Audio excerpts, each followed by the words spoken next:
Allez, avec l'aide de Dieu, Yeshiva Tzemot Tzedek, on se retrouve pour étudier. On étudie un petit peu on ouvre Shara Geoula.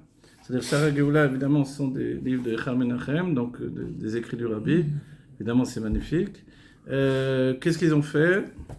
Ils ont pris des lettres du Rabbi et les ont organisés en sujets. Donc, évidemment, comme le Rabbi, vraiment, il aborde tous les sujets.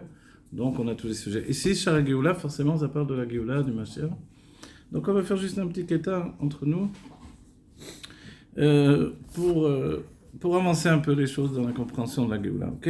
Mashiach, ala poretz, lifnehem. Ok. Le sujet du Mashiach, sur le Passouk. Donc, poretz, il a été au-devant d'eux. Voilà. Qu'est-ce qu'on va... C'est rapporté dans Micha. Odot inyano shel Mashiach, itab midrash. Voilà, le midrash Bereshit Rabbah, Bepirush Rashi. À la Passouk, par rapport au sujet du Mashiach, il est rapporté dans le midrash. Ita, c'est comme Aïta, ou Aya, ou il était en français. À la Passouk, Ma parasta alecha peretz. Vous vous rappelez ce Passouk de Bereshit? Ma parasta alecha peretz, le fils de Yehuda, qui a voulu sortir avant son frère, etc. Ok. Donc, ça veut dire Ma parasta alecha peretz, c'est-à-dire, comment tu. Parasta, vous vous rappelez le terme, on l'utilise, ou farasta et mavakenma. Parasta, c'est comme se répandre. Se répandre, mais dans se répandre, il y a le sujet de poretz. Poretz, qui est un des noms du Mashiach que l'on donne, un adjectif qui devient un nom du Mashiach, c'est le fait de briser les barrières. Parce que justement, le travail du Mashiach, c'est de briser les barrières. Ici, on a deux jumeaux dans le ventre de Tamar, et lui, Peretz, lui, il veut sortir. C'est lui le premier, voilà, il va sortir la main, tac, on lui met un ruban pour savoir que c'est lui qui a sorti la main le premier. Son frère va prendre le dessus, sortir, etc. Bekitso, celui qui veut sortir comme ça avec une précipitation extraordinaire, c'est Peretz. Ok? Ma parasta lecha Peretz. Donc il y a un étonnement de dire qu'est-ce qui t'a pris de vouloir sortir comme ça avec un tel engouement? Voilà, donc du coup, ça donne le nom qu'il a reçu, Peretz, qui vient de Ufarasta, de l'Ifrotz, de briser les barrières. Ok? Vous voyez, on apprend de l'hébreu. Ze Rabba shel kol apritzim, mimcha yamod. Lui, il est comme le rabbin, c'est-à-dire celui qui l'emporte, surtout ceux qui vont ouvrir les portes, qui, en français, si on dirait en termes communs, défoncer presque les portes. Mimcha yamod, de toi, il va se tenir, c'est-à-dire de toi, il viendra. Mashiach, Shenemar Bo, de qui on parle? De Mashiach. Mashiach, il viendra de Peretz. Vous vous rappelez Yehuda, Tamar. Yehuda, tout à coup, il n'a pas donné la suite à sa belle-fille, Tamar, qui attendait d'avoir un nouveau mari, c'est-à-dire l'autre fils de Yehuda, puisque les deux premiers Ils sont morts parce qu'ils sont mal conduits devant Dieu, vous vous rappelez? Voilà, de là on tire un terme en français, l'onanisme, c'est-à-dire de ne pas donner... comme l'a dit le Rashi, labour à l'intérieur, mais qui ensemence à l'extérieur, que Dieu préserve, voilà. Donc, Zera Levatala, même quand il y a en même temps qu'il y a une union, mais la semence est jetée à l'extérieur. Donc, ils ne peuvent pas avoir d'enfants. Quelle était l'idée? Que leur femme ne soit pas enceinte, parce qu'elle était très belle, ils voulaient la garder dans sa beauté. C'est affreux, ça ressemble un peu évidemment au début du monde. C'est ce qu'ils faisaient. Ils les faisaient à l'époque quand le monde était tôt. C'était l'époque. Belle et une femme pour les enfants. Allah Poretz Lifnehem, donc dans le Passouk, on a cité Micha, le Poretz qui est allé au-devant d'eux, qui est-ce? C'est le Mashiach, Vayenu, c'est-à-dire, Shekol Meler Nikra Beshem Peretz, chaque roi s'appelle du nom de Peretz dans ce cas-là. Peretz, et dans l'état d'esprit de Poretz, forcément. Al-Shem, chez Meler Poretz Geder. Au nom de quoi? Pourquoi un roi il s'appelle Peretz? Dans ce cas-là, ils ont des noms différents. Pourquoi il s'appellerait Peretz? David, il s'appelle David. Au nom de Al-Shem Poretz Geder. Le roi, lui, il brise les barrières. C'est-à-dire, il est obligé de s'imposer. La force d'un roi, c'est la force de décision. Comme on l'a dit, on a étudié pour la Malchut du monde de Hatzilut. Elle décide quelque chose de nouveau. Pour nous aussi, vous vous rappelez? On dit, qu'est-ce que la force de la Malchut? C'est qu'on a des sentiments nés de l'intellect, et tout ça, ça fonctionne sans arrêt au-dedans de nous. Et on dit même une parole, on la tourne 7 fois dans la bouche. Jusqu'à ce que la malchoute, elle coupe, court, elle dit, allez, maintenant il faut se lancer, il faut dire les choses. Vous voyez? Et ça, c'est la force de la Malchout. S'il n'y avait pas la Malchout, tout tournerait à huis clos à l'intérieur. Donc, on peut dire, alors, si quelqu'un n'arrive pas à sortir de lui, son expression, qu'est-ce qui lui manque? Il lui manque la Malchout. Ça, c'est la force du roi. Le roi, il décide. C'est fini. Tac, tac, je décide. Toi, tu fais ça, toi, tu fais ça. Et hop, c'est... Et ça, c'est cette force royale. Ou Melech HaMashiach ou Rabba al-Kol HaPritzim. Et le Melech HaMashiach, le roi Mashiach, c'est celui qui est plus élevé, Rabba, le maître, de tous les Pritzim, de tous ceux qui brisent les barrières. She'iyeh Melech al-Kol HaMelachim she'iyu lefanav. Il va être le roi de tous les rois qui seront devant lui. Voilà, ça c'est la force du Mashiach. Vaïnian basé, alors on va dire, ok, très bien, j'ai entendu l'enseignement. Quelle est la teneur de cet enseignement maintenant? Inyano shel peretz ou kepshitut lashon hakatuv. C'est-à-dire que quand on parle de peretz, c'est vraiment dans le sens simple du texte, qui veut dire quoi? Ma parasta alecha peretz. Comment tu t'es... tu as brisé pour toi-même Peretz. Qu'est-ce que ça veut dire? Chez Anagato, ena kefi minag haolam. C'est-à-dire que son comportement, il n'est pas selon le comportement du monde. Le minag, ça veut dire l'habitude. Voilà, il s'est conduit pas comme on se conduit habituellement. Pourquoi? Parce qu'un enfant, ça sort dans l'ordre. Le premier jumeau sort, le deuxième jumeau sort après lui. Et là, on voit que lui, il veut sortir en premier. Ok. Vezeo, Gamaïnian de Imot HaMashiach. Et c'est également le sujet des jours du Mashiach. Achidouj de Imot HaMashiach. Ou la nouveauté des jours du Mashiach, c'est Pritzad Gidro Shel Olam. Le fait de briser les barrières du monde. Les barrières de sous-entendu que le monde, il a, hein, comme on a étudié par rapport au Kav Ein Sof, il occasionne qu'il y a dans le monde une Kav Amida, vous vous rappelez, la mesure de toute chose. La taille de toute chose, la limite de toute chose. Le Mashiach, c'est lui qui brise tout ça. Veillez-nous. C'est-à-dire que ce n'est pas comme la situation du Gan Eden, du jardin des âmes, de Eden, du plaisir. Chez Eno, chez Yakla Leolam, qui n'est aucunement pas en rapport avec le monde, qui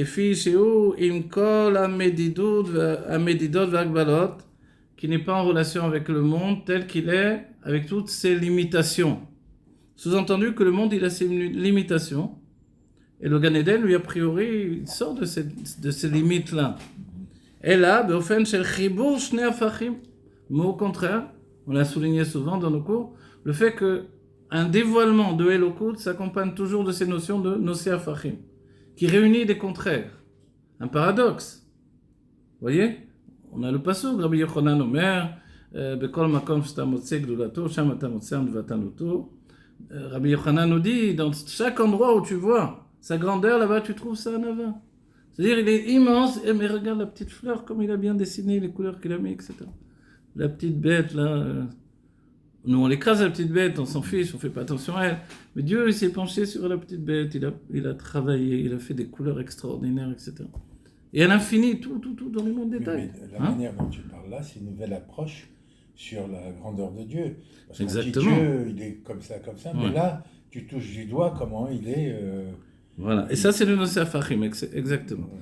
Mais en même temps, nouvelle, quand je te cite la Gemara Rabbi Yochanan, forcément c'est pas nouveau. Non, mais l'approche... L'approche, elle est extraordinaire. Je ne connais pas Rabbi Yochanan, moi. Ah oui. J'ai pas fait la Gemara. Moi, j'ai venu boire le café chez moi. Toi, tu viens, tu expliques la chose, je comprends. Maintenant, d'accord. Quand je vais avoir je vais aborder le Rabbi Yochanan, je vais comprendre mieux. D'accord, oui. D'accord, j'ai compris, oui. Ça nous fait une préparation. Ayeno, c'est-à-dire, c'est Dafka b'makom sheyesh bo akbala shel dalek savot, que justement, dans un endroit où il y a la limitation des quatre, comment on dit, les quatre points cardinaux. Non, les quatre points cardinaux. C'est ça, on dit. Bon, voilà, rien à voir avec cardinal. C'est-à-dire les quatre coins du monde, on va dire, si c'est en image. Ok. Vous vous rappelez, pour nous, c'est relié au Shema Israël, comme dans le Shema Israël. On doit avoir la kavana de tous les quatre points cardinaux du monde, où Dieu règne sur tous ces points-là du monde. D'accord ?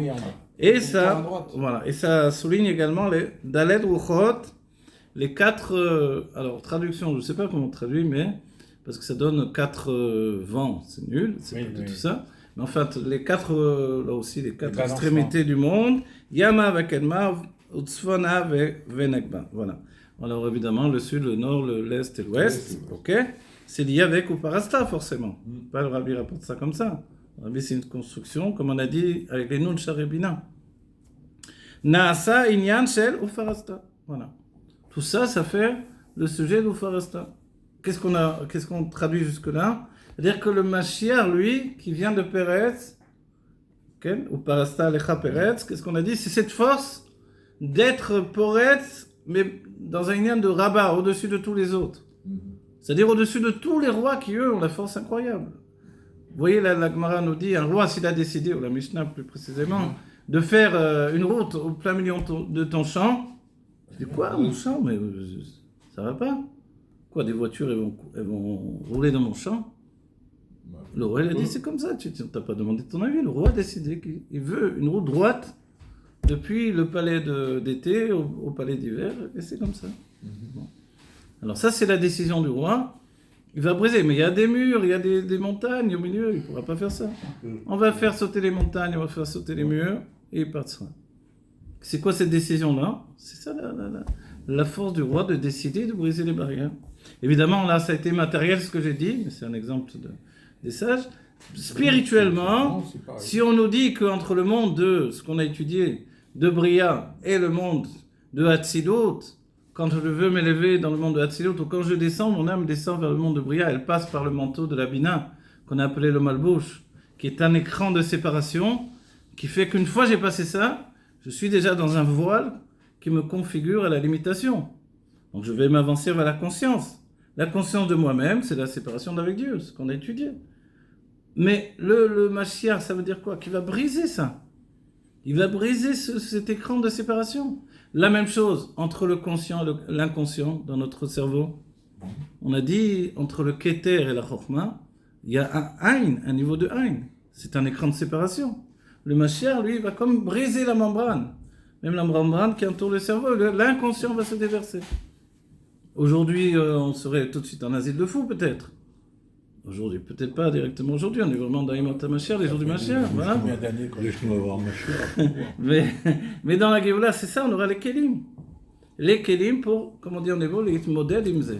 C'est-à-dire vivre avec ça. Vous voyez?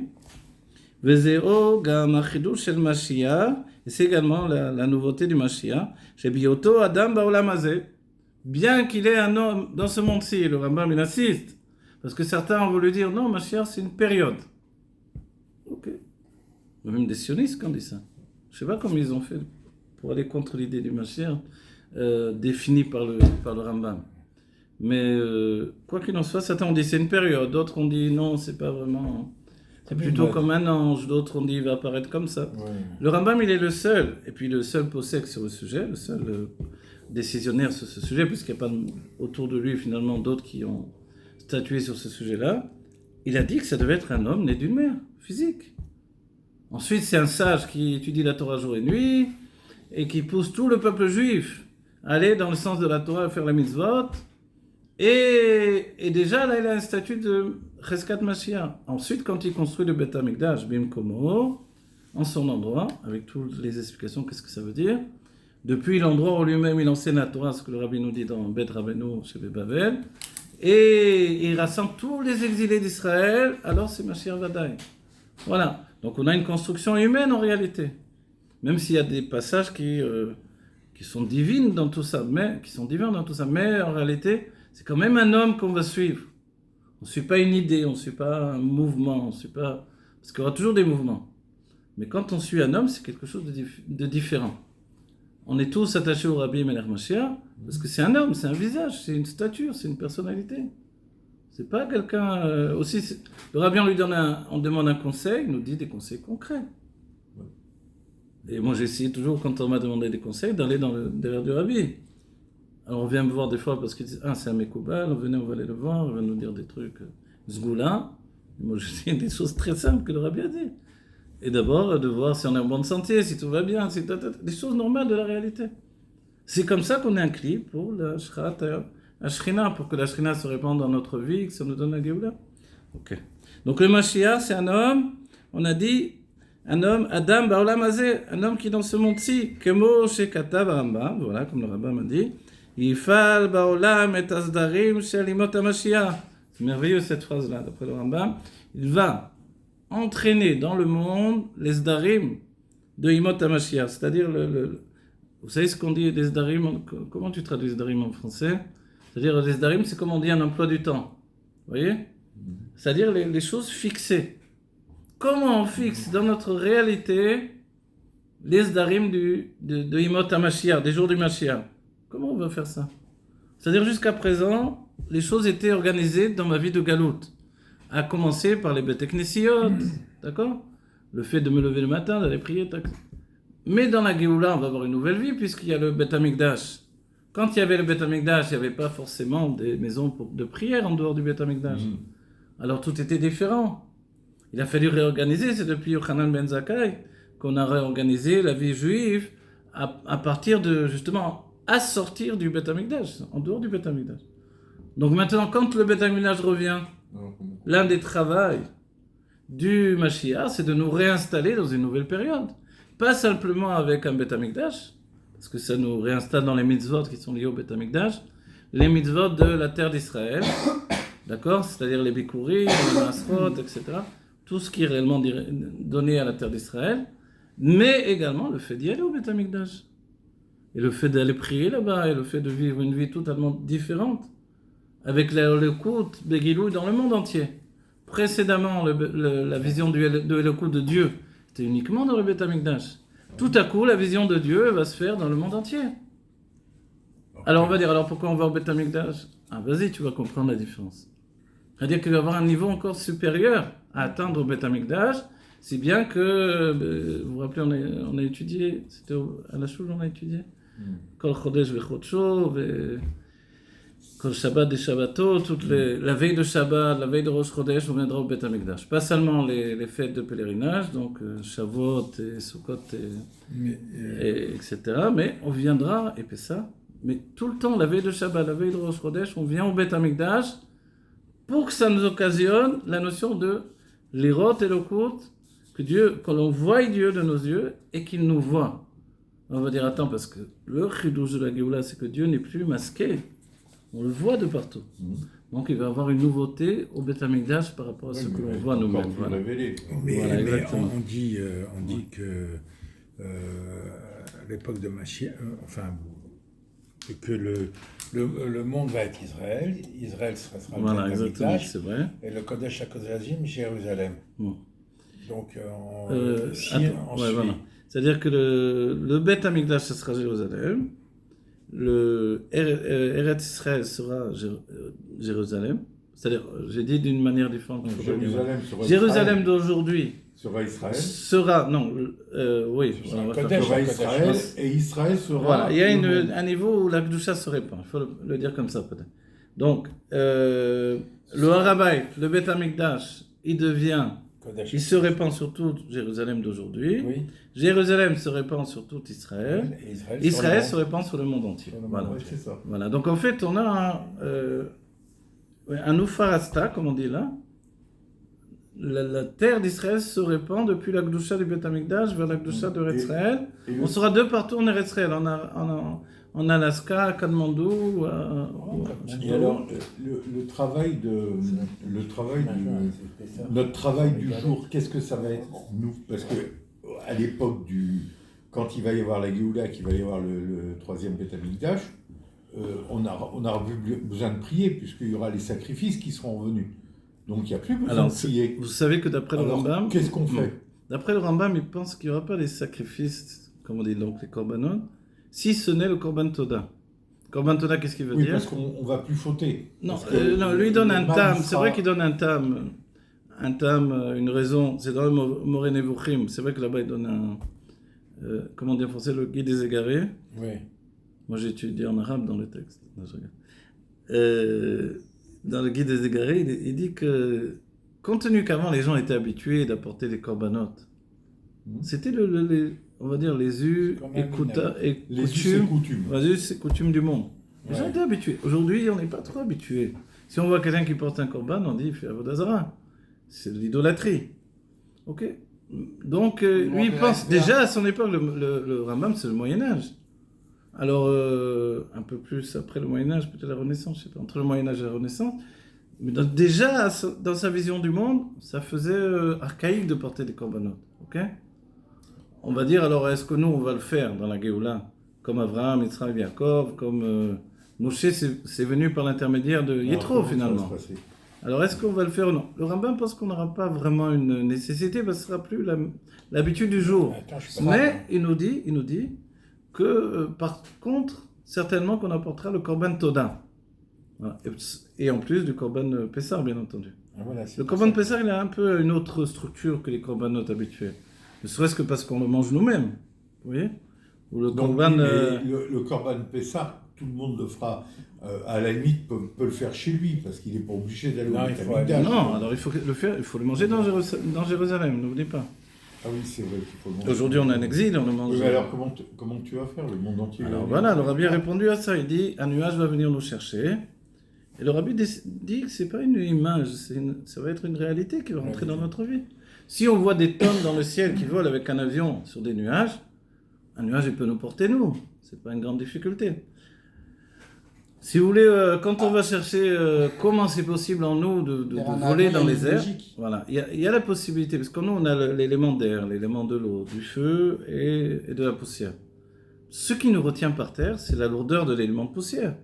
Mais si on augmente l'élément de l'air, on devient plus léger. Donc on peut voler dans le ciel aussi, vous voyez? Mais il faut avoir une maîtrise des 4 éléments de son corps. Dans la Géoula, on aura cette maîtrise. Donc ce ne sera pas étonnant de voir quelqu'un qui vole dans le ciel. Quand les enfants ils vont jouer dehors, on dit « Hey, venez à la maison, on mange. » « Hey, mais on ne mange plus depuis longtemps. » Ah oui, c'est vrai, j'ai oublié. Non. Alors venez étudier. Justement, il a fait une prise de ces 4 éléments qui le tiennent dans la logique des 4 éléments. Parce que derrière la logique de l'avion, il y a des logiques qui viennent inculquées, comme la portance, la vitesse, etc. Tu as raison. Mais voilà. Mais ça, j'ai pas dit qu'on les annule, mais on les utilise. Voilà, c'est ça l'état d'esprit. Ce sera plus dans un offensive. Voilà. Parce que l'idée de Farasta, tu vois, c'est que vraiment, on est libéré des étreintes de l'enfermement. Ce qui nous enferme comme ça, voilà, c'est nos 4 éléments, c'est le corps, etc. Mais quand le corps il va dévoiler qu'il est un étui de Hatzmut, de l'essence de Dieu, qui va briller plus haut que la Neshama, que la Neshama va venir se vitaliser du corps, tout va changer, tout va être différent. L'infini, ce sera ici. Vous savez, moi Shabbat, j'ai réfléchi à ces inyanim-là. C'est qu'en fait, en venant dans ce monde, on achète l'infini. Vous voyez, en hébreu, ça veut dire on achète le Ensof. Et le Ensof, il s'exprime par le Or Ensof, par la lumière infinie. Donc on achète, dans les mondes divins, l'infini, il est gratuit, il n'y a que ça. Quand on vient ici, l'idée de Dieu, c'est que non, là tu vas venir dans un monde où tu vas devoir acheter ton infini. Acheter, c'est-à-dire avec un effort. C'est pas gratuit. Donc nous qui avons pris conscience de ça, le peuple juif et quelques-uns d'entre les peuples, je ne sais pas qui, peut-être chez les hindous, les tibétains, des trucs comme ça, qui ont quand même une petite idée de ça, puisque le Zohar quand même parle de ça. Alors, en tout cas, nous, l'idée, elle est précise. Il y a un autre point, vous savez, souvent quand les gens meurent, si on peut dire entre guillemets, dans l'idée de... puisque on voit la vie après la vie, on va dire, et le voit, il se passe devant des tribunaux, etc. On a beaucoup d'histoires comme ça, des gens qui sont retrouvés, ils ont vu des proches qui sont venus les chercher pour les aider à monter dans les mondes, etc. Ok. Donc ça veut dire qu'à un moment ou à un autre, ils se trouvent devant les tribunaux. Or, nous, le peuple juif, qu'est-ce qu'on a de particulier? C'est que l'on vit constamment ici, dans ce monde, comme si on est devant le tribunal constamment. Il y a un œil qui te voit, une oreille qui t'entend, vous voyez, et une main qui écrit tout. C'est comme ça qu'on vit. On est constamment avec Dieu, et constamment on sait qu'on est jugé, et nous-mêmes on s'auto-juge. Alors vous prenez la psychologie, Freud en tête, il va vous dire le jugement sur toi-même, c'est du poison. Alors, toute l'idée du monde athée, c'est de dire il n'y a plus de jugement, tout le monde fait ce qu'il veut. Tout le monde fait ce qu'il veut, ça donne un gros balagan. Mais le fait de se juger dans ce monde, ça empêche d'être jugé là-haut. Oui. Et c'est ce que dit le Rabbi, à la fin des temps, les peuples vont être jugés, mais pas le peuple juif. Et il dit pourquoi? Mais parce que le peuple juif, il a été jugé constamment, en fait. Nous-mêmes, on s'auto-juge tout le temps. La tchouva, c'est ça. C'est de considérer que j'ai pas assez fait, j'ai pas assez... Dieu, il m'a donné un potentiel infini. C'est ça ce que tu fais avec ce que je t'ai donné. Mais réveille-toi, qu'est-ce que tu fais là? Allez, vas-y, tu vas encourager. Le rabbi a dit, dans notre époque, il faut les aider, encourager. Alors reprends-toi, remets-toi sur pied, marche, avance. Tu peux mieux faire, c'est sûr. On n'est plus l'époque où on donne un coup de bâton. L'Admorazaken a précisé, le Guéhinom a trop brûlé, alors il était devenu insalubre, ils l'ont cherché à un autre endroit, alors ils lui ont donné le Gan Eden à Tarton. Il a dit le Gan Eden inférieur, ils en ont fait le Guéhinom. Comme ça, dit l'Admorazaken. Ça veut dire quoi? Le Gan Eden inférieur, c'est la récompense pour les actions que j'ai fait avec la crème du bâton de Dieu. Donc le bonhomme, il a tout fait vraiment comme Dieu a demandé, mais il a toujours eu peur qu'il lui tombe le ciel sur la tête, comme disent les Gaulois d'Astérix. Mais si on perd la crainte, on peut partir à droite ou à gauche. Voilà, mais il y a crainte et crainte. Cette crainte-là, à notre époque, elle est considérée comme un peu méprisable. Ouais. Je fais parce que j'ai peur de Dieu. C'est la crainte de prendre un coup de bâton. Non. Tu peux pas considérer Dieu le punisseur. Il y a le punisher, tu sais. Le Dieu qui te punit, qui va te... Attends, non, c'est pas ça le jugement. C'est pas ce jugement-là dont on parle. C'est vrai, Don Quichotte, etc., tu as raison. Mais non, le jugement, c'est la peur de décevoir celui qui a misé d'avoir honte devant Dieu. Voilà, d'avoir honte de pas faire. Il t'a donné des armes formidables, il attend de toi que tu dévoiles ton potentiel, tu vois. Que Dieu préserve, on peut avoir peur que notre enfant nous déçoive ou quelque chose comme ça, tu vois. Donc c'est ça la peur qui pourrait intervenir. Qui c'est qu'il y a là-bas? Voilà, c'est ce qu'on a dit. C'est également le chidouche du Mashiach. Chez Biyoto Adam Baolam, on a dit, c'est un homme Baolam Azé dans ce monde-ci, comme je katav Rambam. Yifal Baolam et Azdarim shel imot HaMashiach, באופן של פריצת גדרי העולם. Donc on a expliqué tout ça, c'est-à-dire, enfin dans la mesure où on peut expliquer, si on a fini l'explication, il va intégrer justement dans le courant de notre vie le céder de vie de Imot HaMashiach. Et ça, pour faire ce travail-là, il faut farasta, il faut briser les barrières en place. Velachen emar alav ala poretz lifnehem. C'est pour ça qu'il est dit sur le Mashiach lui-même, ala poretz lifnehem, c'est-à-dire que le poretz, il a été avant tout le monde, il a été au devant de tout le monde, il a brisé toutes les barrières. Veine tachlit hashlemut shel imot HaMashiach. Et alors la finalité de la perfection des jours du Mashiach, Taloui b'maasenu ve'avodatenu kol zman mesher hagalot. Ça, le rabbi le répète, en long, large et en travers, pour qu'on l'intègre bien et qu'on prenne la conscience de l'importance des moindres gestes, faits et gestes de notre travail dans ce monde. Tout dépend. Donc, toute la qualité de la Géoula, de l'Imot HaMashiach, des jours du Mashiach, que l'on a commencé déjà, tout dépend du travail pendant le temps de l'exil. Donc on doit prendre l'importance de ces moments d'étude, ces moments de prière avec les difficultés qu'on a au quotidien. C'est des petites difficultés par rapport à d'autres époques où c'était au fer, au feu, etc. Mais ces petites difficultés, elles demandent un Messirut Nefesh comme il n'y a jamais eu. Parce que justement, on est c'est nous-mêmes, à nous-mêmes de nous pousser. Celui qui ne veut pas prier, ne veut pas étudier, personne ne le saura en vérité. Donc c'est lui-même qui s'auto-gère, et ça c'est un Messirut Nefesh qui n'existait pas. Et de ceci, il est compréhensible. C'est-à-dire